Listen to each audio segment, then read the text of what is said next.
Salut tout le monde, on est dans ma Sechet Souka, Daf Vav, page 6. Fais les mots de Nishmat Rebbe, fais les frères Mitzrak Ben Namar. Aouva, Bat Abigail et les personnes qu'on citera à la fin. Alors, on s'est arrêté, Daf, Hey, environ à 5 lignes avant la fin. Juste pour se souvenir, on va reprendre même à 7 lignes avant la fin. Pour se souvenir, on est arrêté resté sur la question d'un mur qui fait 10 tefar. Et à un moment, bon, il y a une marque qui Rabbi Meir et Rabbi Yehuda, la Gemara essaie de dire que il y a des choses qui sont anachale Moshe Misinaï.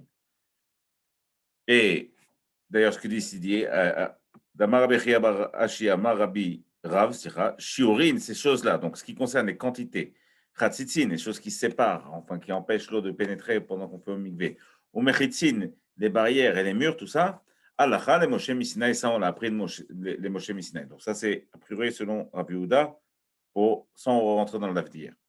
Bechol la Gemara va parler de ça maintenant.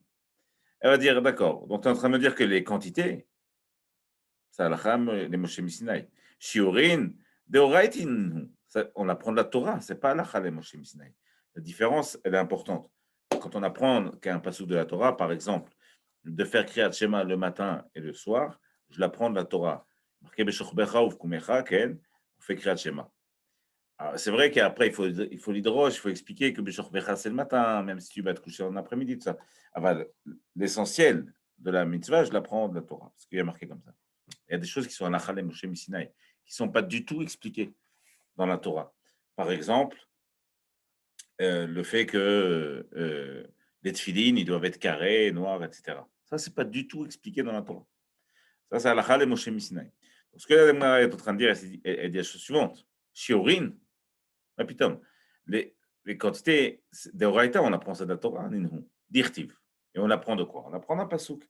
Aussi étonnant que ça puisse paraître, ceux qui se souviennent, on l'a déjà fait, je me souviens plus dans Brachot, dans Shabbat. Et le pasouk dit la chose suivante. Eretz, Chita, Usoora, Vegefen, Uteena, Verimon, Eretz, Zeit, Shemen, Utvash, c'est un pasouk très connu qu'on dit à tout Bishvat, et qui dit qu'une terre de blé, d'orge, de raisin, de figues, de grenades, une terre d'huile d'olive et de miel. Miel, le miel des dattes, ici. Dvash dans la Torah, ça veut dire du miel de date. Dvash dans les Nevi'im, ça veut dire du miel d'abeille. Becholofen. Ce passouk nous parle de plusieurs choses. Ce que veut dire la Torah, c'est que, étant donné qu'on nous cite tous ces exemples de fruits, c'est pas seulement pour nous dire qu'il y a des très beaux fruits en Israël, même si c'est vrai, c'est pas non plus pour nous dire que ces fruits ont une importance particulière, on appelle les fruits qui nishtabcha ba'emer Israël. C'est aussi pour nous dire quoi? Pour nous dire que chacun vient représenter une quantité. Et on va le voir maintenant. Rav Chanin a la chose suivante. Kol ha-pasuk hazeh les shiurin ne'emar. Tout ce pasuk est venu nous enseigner des quantités. Donc chaque fruit va enseigner une quantité dans une halakha. On va voir les exemples maintenant. Chita. Qu'est-ce que c'est? Qu'est-ce que vient nous apprendre le blé? Alors, quand il y a la tsarat, c'est les plaies qui s'abattent sur une maison d'abord, puis sur les habits, puis sur la personne. Au début, les plaies arrivent, enfin les taches, c'est des taches comme de lèpre, comme ça, mais qui sont sur les murs de la maison, dans Parashat Metzora. On peut regarder là-bas. Au début, les taches apparaissent sur la maison. Il y a une halakha qui est dit dans la Torah, qui est particulière, qui se trouve ici, et qui dit la chose suivante. Efosé, Ken. Il y a marqué donc, voilà, Vehaba el Abayit. Et une fois que le Kohen a décidé que cette maison est impure, qu'elle a la tsarat, la maison, et qu'il faut tout sortir, etc., etc., il faut fermer la maison pour que personne n'y rentre. Kol yemei hisgirot. Si quelqu'un rentre dedans, Itma Adarev devient impur. Tout de suite après, la Torah dit Vea Shochev, celui qui dort dans la maison, Yechabes el Begadav. Il lavera ses habits. Vea Ochel, celui qui mange, Yechabes el Begadav, lui aussi devra laver ses habits. Pourquoi nous avoir dit ça, puisqu'on sait déjà que celui qui rentre est impur? Techef, la Gemara va l'expliquer. Donc, on revient dans notre exemple de shiurim, de quantité. Ne'emar chita, concernant le blé. Le beit hamenuga, dans une maison qui a la tsarat. Detnan, on nous dit la chose suivante. Tout celui, detnan, hanichnas le beit hamenuga, celui qui rentre dans une maison qui a la tsarat, vechelav al ktefav, et il a des habits sur lui, mais pas portés. Il a des habits sur son épaule comme ça. Par exemple, un pantalon et une chemise. Il est habillé, mais en plus, ça, il a un pantalon et une chemise. Vesandalav vetaberotav beyado, il a ses chaussures et ses bagues à la main. Kavana, c'est qu'il n'est pas en train de les porter comme on les porte quand on est habillé par ces choses-là. Uhu ve'ent mein, tout ce qu'il a devient impur immédiatement. Donc son pantalon qu'il a sur l'épaule devient impur tout de suite. Miad. Aval. Mais aya lavouche kelav, il était habillé de ce pantalon. Vesandalav beraglav, ses chaussures à ses pieds, vetaberotav, ses bagues à ses betzberotav, à ses doigts. Uhu tamé, lui, la personne qui rentre dans la maison devient tout de suite impur. Miad. Vehen, les habits, les bagues, les chaussures, etc. Tehorim, ils sont purs. Ad sheishahe bichde achidat pras. Jusqu'à ce qu'il reste dans la maison le temps nécessaire à manger, achidat pras, un demi-pain, une miche de pain, une demi-miche de pain faite de blé. Donc, c'est une quantité de temps, c'est une unité de temps, ça. C'est une unité de temps qui est très présente dans la halacha, achidat pras. Stam kacha, pour savoir, parce que dans Birkat Amazon, dans plein de choses importantes, on considère que c'est entre 4 et 9 minutes. Puisque dans le passouk de la Torah, on a vu que d'abord il y a marqué celui qui rentre dans la maison, et après il y a marqué celui qui mange là-bas aussi, dans la maison. La Torah en a déduit que les habits qui sont portés ne deviennent, eux, impurs seulement s'il est resté le temps suffisant pour manger. Manger quoi? Manger un demi-pain, chilat pras, fait de chitin. La Gemara donc dit pas de chitin, velo pas de tsorin, mais pas du pain d'orge parce qu'il est plus dur à manger. Et en plus de ça, mesev ve'ochel beliftan, on va considérer le temps qu'il lui faut pour manger un demi-pain, sans se presser, tranquillement, sans prendre non plus trop son temps, en étant posé sur la table, même comment on dit ça, en saussant comme ça. Ce temps-là, s'il reste ce temps-là, les habits deviennent impurs. On a vu Rita. Rita est venue apprendre que le pain de référence qui va nous servir à utiliser le temps, à comptabiliser le temps qui vont faire que ces habits deviennent impurs, c'est du pain de blé d'Afka parce qu'il est plus facile à manger.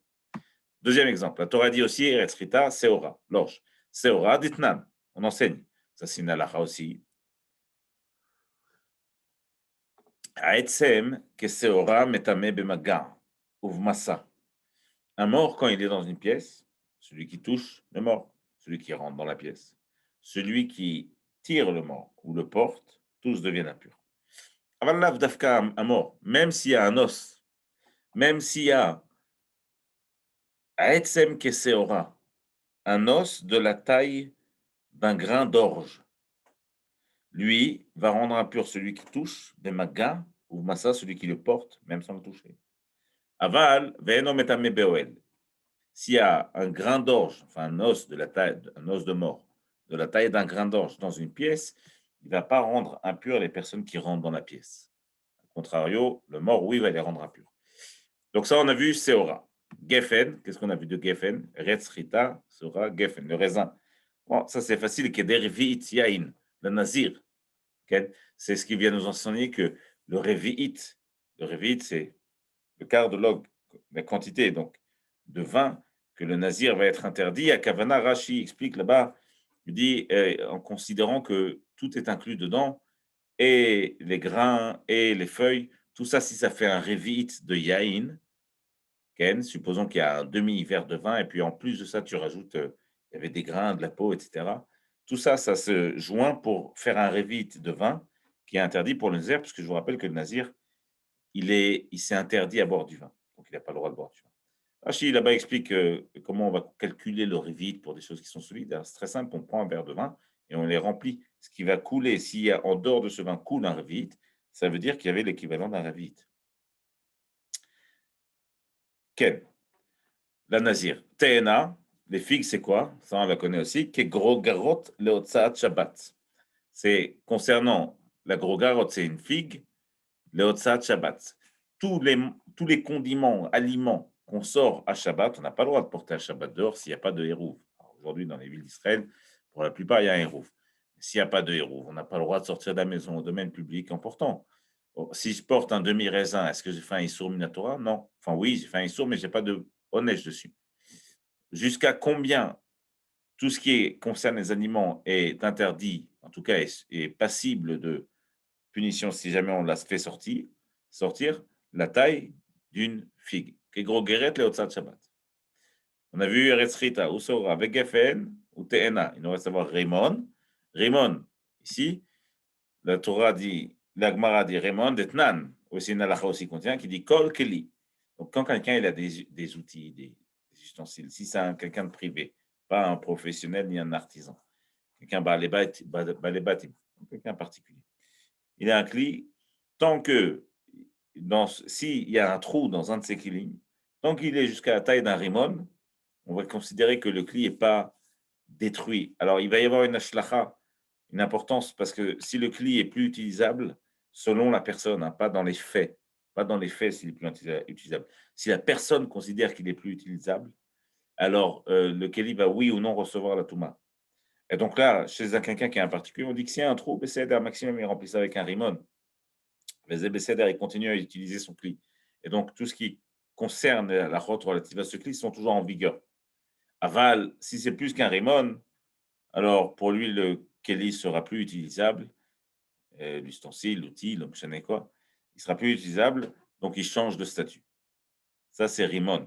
Perechagav, kol keli ba lebatim shiuran kerimonim, ken. Alors si c'est quelqu'un de un professionnel, Rachidi, filou kezait, même si c'est kezait, alors le cli est considéré comme plus utilisable. Ok, on a vu Chita, Seora, Geffen, Te'ena, Rimon. Il nous reste à savoir Eretz, Zeit Shemen ou Dvash. Alors, Zeit Shemen, la Torah dit Eretz, c'est Kol, Shiura, Kasitim. Ah, Kazaït, on le voit partout. Donc, Eretz, à Kavana, ce que voulait dire le Pasuk, c'est une terre dont toutes les quantités sont considérées comme, sont comptabilisées selon le Kazaït, donc comme le Zaït. Maraseton de chez lui, mais putain, Kol, Shiurea, Salt Kadatach, Aïkaïda, Damrinan. Quoi, toutes les shurim, on vient de citer, il y a différents shurim, on vient de parler de Chita, Sora, Geffen, Te'ena. La Gemara se reprend et dit non, Elaïma, Sherov, Shiruya. La plupart des quantités qui sont considérées, c'est souvent Kazaït, Kazaït Minamet. Alors Rachid donne des exemples ici. Il en donne 7, si je me souviens bien, il dit Met, Kazaït de Met, Kemetame, Venevela, Veisur, Chelev, Vetam, ou Pigoul, Venotar, Vetame, ce qui est impur, le guide anaché, etc. Ces choses-là, on va les quantifier en Kazaït.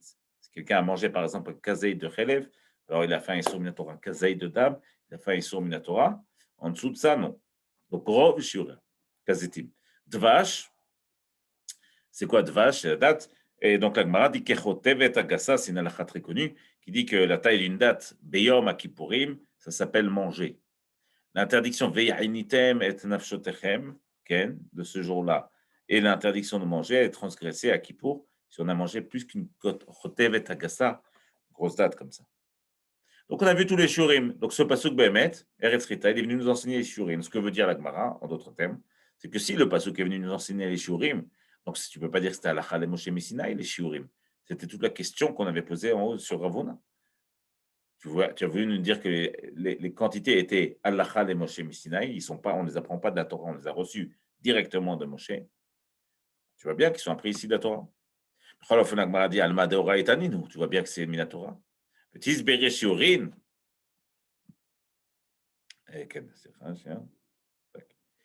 ותסברי שיעורין מכתיבה, est-ce que באמת les shiurin ils sont écrits, אלא הילכת ענינו, באמת, ce que dit la réponse de la Gemara, elle dit non, tu vois bien, est-ce que c'est, sans que ce soit tiré par les cheveux, le pasuk dit Eretz Rita ou Sora, il cite des noms de fruits, tu vois bien qu'il n'a pas marqué les shiurim, mais il n'a surtout pas dit à quoi ça se faisait référence.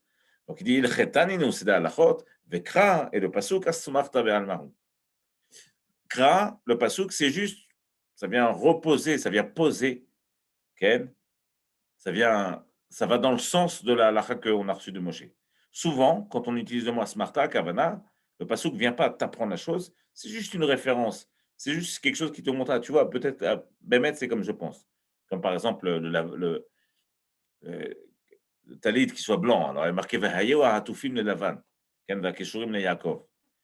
Alors on dit, voilà, Asmarta, tu vois bien là-bas, le passage qui dit Atoufim, ceux qui ont un talit, ils sont blancs. Tout. Qu'il faut que le talit soit blanc. Donc c'est une Asmarta, ce n'est pas une halakha. Donc bien mettre halakha, ici on l'a appris de Moshe Messina, en tout cas concernant ce shurim. Khatzitzin, la deuxième chose qu'on a vu, on a dit qu'il y a trois choses que Moshe, selon ce Tana, ce Amora, Shiurin, Khatzitzin, les choses qui séparent pendant la Tvila, et Mechitzin. On va passer au deuxième maintenant. Chatzitzin de Oraita ninhu. Behemet aussi chatzitza c'est minatora. Vadaï. Le fait qu'il ne faut pas que quand je trempe au mikvé, il y a quelque chose qui colle, qui empêche l'eau de pénétrer mon corps, en tout cas la surface, d'atteindre la surface de mon corps, ça je l'apprends dans la Torah. Echani yoder. Katuv tirti verachatz et besaro b'maim. Ici le pasuk vaya bayom hashivi galach kol tzaro shovet zikno vet gabot enav vet kol tzaro. Il galach vechibes et begadav verachatz et il se trompera et besaro b'maim. Vetaher dans l'eau, sa chair dans l'eau et il sera pur. L'Agmara, on va voir pourquoi elle a mis El Bessaro entre parenthèses. Verachatz, El Bessaro Bamaim. Donc, il faut bien qu'il n'y ait pas quelque chose qui sépare l'eau de la chair. C'est explicite. Ma pitom, que tu dis que c'est une halakha de Moshe Misneh, qu'on a appris ça de Moshe Misneh. C'est écrit dans la Torah. Sheloi et davar chotzetz beno leven hamaim. Qui ataï lecheta le searo. On a dit non. La halakha qu'on rapporte, ça concerne les cheveux. C'est pour t'apprendre que Khatsitsa, quelque chose qui sépare l'eau, c'est aussi, alors les femmes le savent très bien quand elles vont au mikvé, nous aussi, on devrait le savoir, mais comme notre mikvé est pour l'instant un peu moins important, sauf si on va au Rabaït, alors on fait peut-être moins attention. C'est important pour la barbe et les cheveux si on va au Rabaït, hein, c'est la même halakha. Ke'ataï l'cheta le se'aro, c'est pour ses cheveux. Kede Rabba bar Rav Chana. Rabba bar Rav Chana, il dit la chose suivante. Nima achat kshura hotzetzet. Si un cheveu, il a un nœud sur lui-même, très très serré, il est chotzetz. Le nœud, chotzetz, empêche la tvila. Pourquoi chotzetz? Parce que comme il y a un seul cheveu et qu'il est serré très fort, alors l'eau ne pénètre pas à cet endroit-là, et donc c'est chotzetz. Chotzetz, c'est-à-dire que ça sépare l'eau, et donc la tvila n'est pas bonne. Shalosh, mais s'il y a trois cheveux ensemble qui forment un nœud, enan chotzetzot. Ils ne sont pas chatzitza. Pourquoi? Parce que trois cheveux ensemble, ça ne va pas être serré très fort. Shtaim eni yodea. Rava bar Chana, il dit deux, je ne sais pas. Répond l'Agmara, dit non, c'est aro, mapitom. Tu veux me dire donc que le fait qu'il ne faut pas qu'il y ait khatsitsa sur le corps, ça on apprend de la Torah. Le fait qu'il faut qu'il n'y ait pas khatsitsa dans les cheveux, ça c'est à la Chalem Moshe Misnah, mapitom. C'est aro namida oraita. Même le cerf, même les cheveux, le fait qu'il n'y ait pas khatsitsa dans les cheveux, ça on l'apprend de la Torah. Er mapitom. Tirtiv, il est marqué verachatz et besaro bamaim. Il trempera et besaro bamaim. Et sa chair dans l'eau. Agmara dit nous, tu vois bien, le mot et il est en trop ici. Il y a une dracha sur les mots et à chaque fois quand ils sont en trop. Il aurait pu y avoir marqué verachatz besaro bamaim. Il y a dans certains endroits, c'est marqué verachatz besaro bamaim. Donc pourquoi il est marqué et besaro? Et atafel le besaro. Akavana, sa chair est ce qui est en dessous, est moins important que sa chair. Akavana, ses cheveux. Les choses qui vont en même temps que sa chair. Akavana, les cheveux. Et atafel le besaro. Et c'est quoi ces choses-là? Ben, c'est séro. Tu vois quoi? Que être les cheveux et la chair, qui est pas khatitsa, c'est de la Torah qu'on n'apprend pas à la Chalem Shem Sinai. Pour nous qui a taillé le cheta avec des Rabbi Yitzhak. Damar Rabbi Yitzhak, Bemet c'est la est venu comme Rabbi Yitzhak, car dit Rabbi Yitzhak, Dvar Torah. En vérité, Mina Torah, comment ça se passe le din de khatitsa? Ça évidemment c'est halakha, mais il faut l'akpid meod, faire attention quand on explique cette halakha. Dvar Torah, Rubo ou Makpid alav Chotzetz. Alors, pour comprendre le concept, on a déjà vu plusieurs fois, mais quand je vais au mikvé, quand une femme va au mikvé, on va considérer deux choses. Deux éléments, il y a deux caractéristiques qui vont me faire dire si la tvila est bonne ou pas. La première, est-ce que il y a la plus grande partie du corps qui a été dans un contexte particulier? La deuxième, est-ce que dans ce contexte-là, je suis makpid ou pas? C'est-à-dire que est-ce que c'est quelque chose que je retirerais en temps normal, qui me dérange, que je considère comme externe à moi, donc c'est chotzetz, pour l'idée, ou est-ce que c'est quelque chose que je ne considère pas comme externe à moi? Comment on fait pour mesurer ça? Est-ce que ça me dérange ou pas? Et Dougma, exemple classique, très présent aussi, le vernis à ongles chez les femmes. Le vernis à ongles, s'il est bien, il est beau, il est bien fait, la femme ne considère pas que c'est quelque chose qui est extérieur à elle, elle peut aller au mikvé avec son vernis à ongles, aucun problème. C'est pas chotzetz. Ça empêche, on ne considère pas que ça empêche l'eau de pénétrer parce que ce vernis à ongles, c'est un peu elle aussi. Aval, s'il n'y a pas de vernis, si le vernis à ongles est tout pourri et qu'il est à moitié retiré, elle ne sortirait pas dehors comme ça la dérange. Donc c'est comme si que ça avait été exclu de son corps. Et donc à ce moment-là, il est chotzetz. Qu'est-ce qu'il faut faire? Soit prendre du diluant forcé, dissolvant, je ne sais pas comment on appelle ça, et retirer bien le vernis à ongles, soit remettre du vernis à ongles et faire en sorte que ce soit beau. Et ça ne redevient pas chotzetz. Kacha ou kacha. à droite ou à gauche, mais pas du vernis à ongles qui serait mal fait parce qu'on dit que c'est elle est makpida dessus. Elle est makpida, et donc si elle est makpida, c'est chotzetz. Donc, pour revenir dans la halakha, Dvar Torah, voilà ce que dit la Torah. Robo makpidalav. Si la plus grande partie de son corps, il y a quelque chose, ses cheveux par exemple, il y a une grosse partie de ses cheveux qui sont sales, et il est makpid là-dessus, il ne lui sortirait pas dehors. Ça, chotzetz, c'est chotzetz. Vesheeno makpidalav, s'il n'en a rien à faire, ça ne le dérange pas que ce soit comme ça, et non chotzetz. Si c'est pas makpid, il n'est pas makpid, c'est pas chotzetz. Vegazru al robo, sheeno makpid, mishum robo à makpid. Donc, Rachamim là-dessus, ils ont fait une zera. Ils ont dit, je vais être gozer, j'interdis aussi même la plus grande partie de son corps, de ses cheveux par exemple ici, qui sont sales. Je vais interdire ça aussi, même s'il n'est pas makpid, parce que si jamais il avait été makpid, alors ça aurait été chotzetz. Toujours Chachamim, leur boulot finalement, c'est de regarder la Torah et de rajouter une barrière avant. Donc un issour avant. Donc Chachamim gazrou, la plus grande partie du corps qui est sur lequel il n'est pas makpid, pour pas en arriver à la plus grande partie du corps sur lequel il est makpid. כן, משום רובו המקפיד, ועל מיעוטו המקפיד, סליחה, גזרו על רובו שאינו מקפיד, משום רובו המקפיד, ועל מיעוטו המקפיד, et sur la plus petite partie de son corps, mais sur laquelle il est oui מקפיד, משום רובו המקפיד. Alors, la Torah, s'il y a juste une toute petite partie des cheveux, par exemple, qui serait sale, et que je suis makpid béhémet, la Torah n'interdit pas, parce que pour elle, il faut que la plus grande partie des cheveux soit sale, et qu'il est makpid dessus. Mais s'il y a juste une petite partie, ça ne dérange pas la Torah. Chachamim ont rajouté encore aussi une xéra ici. Et ils ont dit, je vais interdire aussi, même une petite partie, mais sur laquelle tu es makpid.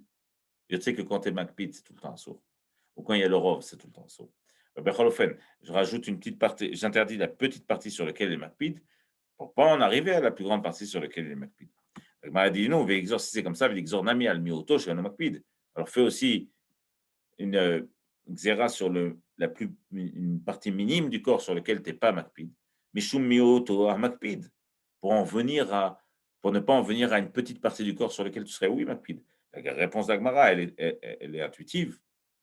Inami mishum robo chez un makpid. Ou alors sur la plus grande partie qui serait makpid. La réponse d'Agmara, higufa xéra. Non, ma pitom. On essaye, Chachamim, la Torah leur a donné une force, c'est de faire des xérotes, de rajouter des interdits. Mais il faut en rajouter un seul. Si tu viens à rajouter un interdit et à rajouter un interdit sur l'interdit que tu as déjà fait, ça veut dire que ton premier interdit n'était pas bon. Donc on ne fait pas de xéra sur une autre xéra. La Gemara dit, hi goufa xéra, vanon nekum vinigzor xéra le xéra, ma piton. On ne va pas faire quelque chose comme ça. On ne va pas faire une xéra sur quelque chose qu'on a déjà été gozer. Donc, on n'a pas été gozer sur miuto, à makpid, sur la plus petite partie de son corps sur lequel il ne serait pas makpid. C'est le deuxième point. On a vu shiurin, on a vu chatzitzin. Maintenant, on va voir mechitzin. Où là-bas, la Mora disait que c'était halakha le Messinaï. Mechitzin, qu'il faut qu'une mechitza soit 10 tefar. Ada amran, comme on a dit plus haut. Ça, c'est la marloquette qu'on a vue hier. Anichale Rabbi Yehuda, je comprends pour Rabbi Yehuda, parce que pour Rabbi Yehuda, je comprends qu'il a besoin d'expliquer que le mur, il fait c'est que un tefach d'un mur, c'est considéré comme une mechitza. Elle a le Rabbi Meir, Maïka le Mema. Comment tu vas apprendre ça pour Rabbi Meir? Rabbi Meir, lui, il apprend ça, si vous vous souvenez des Kruvim, où il dit, il voit Asarat Fachim, il apprend qu'un mur de Asarat Fachim, donc il est Messoudar avec sa halacha. Maïka le Mema. Réponse d'Agmara, qui a taille le cheta, non, même pour Rabbi Meir, il y a plusieurs halachot qui elles sont oui, qui elles sont oui, halakha le Moshe Misinaï, c'est lesquelles? Qui a taillé le cheta, les goud. Goud, on a vu, c'est goud, c'est la goudasik, c'est la capacité qu'on a à prolonger virtuellement un mur, même s'il n'arrive pas jusqu'en haut, mais s'il a, par exemple, dit Tefar, j'ai le droit de prolonger virtuellement. Et je considère qu'il y a un mur là-bas. La voûte, que quand il y a moins de 3 tefachim, pour moi, c'est comme si c'était un bloc. C'est pour ça que quand on fait la soukha en bas, on met une lanière et puis une autre lanière et une autre lanière, on fait en sorte qu'il n'y ait pas 3 tefachim. Parce que si en dessous de 3 tefachim, c'est considéré comme un bloc. Vedofen akuma. Et dofen akuma, c'est la halakha qu'on avait vu ensemble, si vous vous souvenez, c'est le fait que s'il y a un trou au milieu d'une pièce, normalement, chaque srach, chaque toit a besoin d'avoir ses murs. Mais s'il y a un trou au milieu du plafond, ce trou, il n'a pas de mur. Il a le reste du plafond et les murs. Alors, on va dire oui, Nahon, s'il y a moins de Arba Amot du trou jusqu'au bout du plafond et le mur qui descend, ça fait comme si j'avais un mur qui était tordu, comme ça, en rêche, et donc ça s'appelle Dofen Akuma, et c'est considéré comme un mur valable de la souka. S'il y a plus que 4 amotes, comme on l'avait vu dans Davbet, on perd le contact avec le mur et c'est plus Dofen Akuma. Yofi. Maintenant, on va voir. Odin Echad. On a vu que, a priori, on a vu qu'il faut qu'il y ait 3 tfanot, 3 murs à cette souka. Ça, c'est de la Mishnah qui nous dit. Veshe'ena shalosh tfanot psula, là-bas. S'il n'y a pas 3 tfanot, c'est pas soula. Tanu Rabanan. Alors ça, évidemment, très important. On enseigne la chose suivante. Shtaim kil khatan. Il nous faut 2 murs qui soient corrects, au moins 7 fachim. Et le troisième, même si c'est un petit mur, ça marche. Okay? Le dogma kacha, un beau mur et un tout petit mur d'un tefar. Okay? Ce que dit la Mishnah, c'est Shtaim kil khatan, vishlishit afilu tefar. Yofi. 2 beaux murs et un mur d'un tefar. Rabbi Shimon, lui, dit non. Omer shalosh kil khatan. Non, il me faut 3 beaux murs. Verevit afilu tefar. Et le quatrième mur, même s'il fait un tefar, c'est bon. Mara pose la question, il dit Bema et Kamifiké. C'est quoi la marloquette entre eux? Réponse de la Gemara. Première tentative de réponse. Elles seront toutes valables à la fin. Juste pour comprendre ce qu'ils sont en train de nous dire, quand on lit certains mots de la Torah, ils sont écrits d'une manière particulière et on va les lire d'une autre manière. Alors, pas seulement kriuktiv, mais si vous regardez ce mot, par exemple, bas soukot, en vérité, le vav de soukot, qui fait que c'est un pluriel normalement, il devrait y avoir marqué à la fin kaf vav tav, pour dire soukot au pluriel, il est pas marqué. C'est comme si que la Torah voulait nous dire basukot, mais tu peux lire aussi basukat au singulier. Et là, donc il y a une manière où on pourrait lire et une manière où c'est écrit explicitement écrit. C'est ce qu'on appelle masoret au mikra. Comment je vais le lire? Comment j'ai reçu qu'il est écrit? On va comprendre tout de suite. C'est quoi la marloquette donc entre eux? Rabbanan, Savré, Yesh Em la Masoret. Rabbanan, pour eux, ils vont dire le plus important, c'est de regarder la Masoret. Comment c'est écrit. Shimon, Savar, Yesh Em la Mikra. Le plus important, c'est de regarder comment tu vas le lire.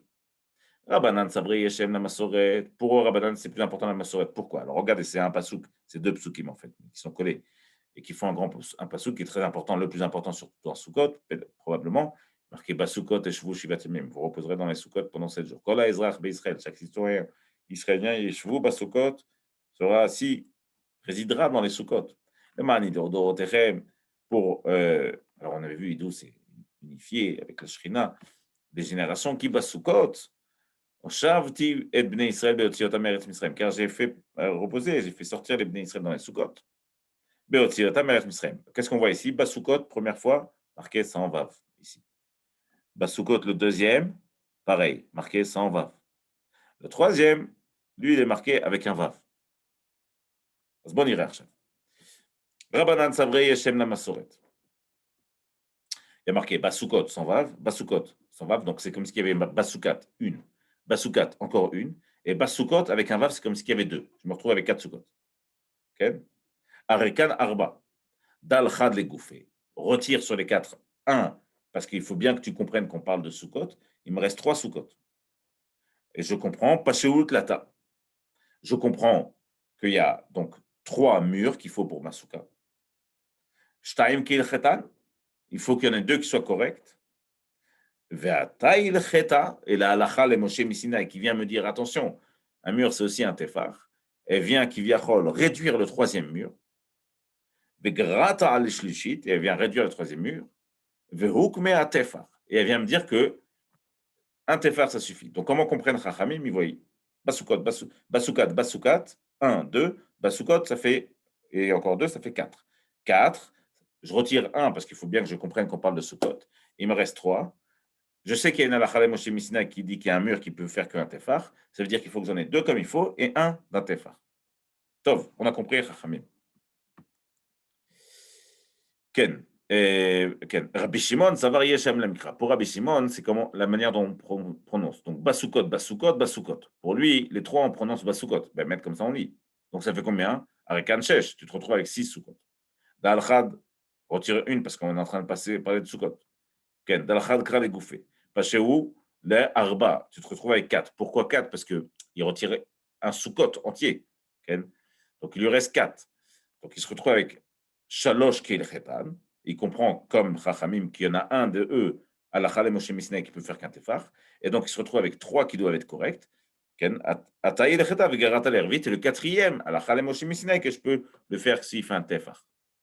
Donc pour Chachamim, j'ai 2 murs et un tefar. Pour Rabbi Shimon, j'ai 3 murs et un tefar.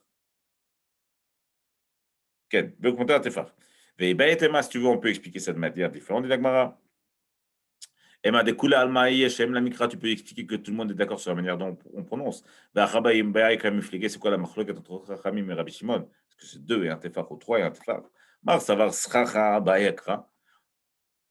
Un de Chachamim, il pense que le Srach, le toit, lui aussi, il a besoin de son pasouk, de son soukot, qui vient chol.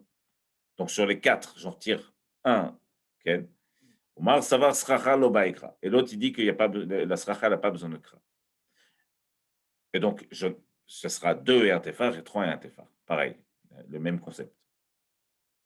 Ça, c'est si tout le monde est d'accord pour dire qu'il y a 6 Ken. Yeshem la Mikra, ça veut dire la manière dont on prononce. Tu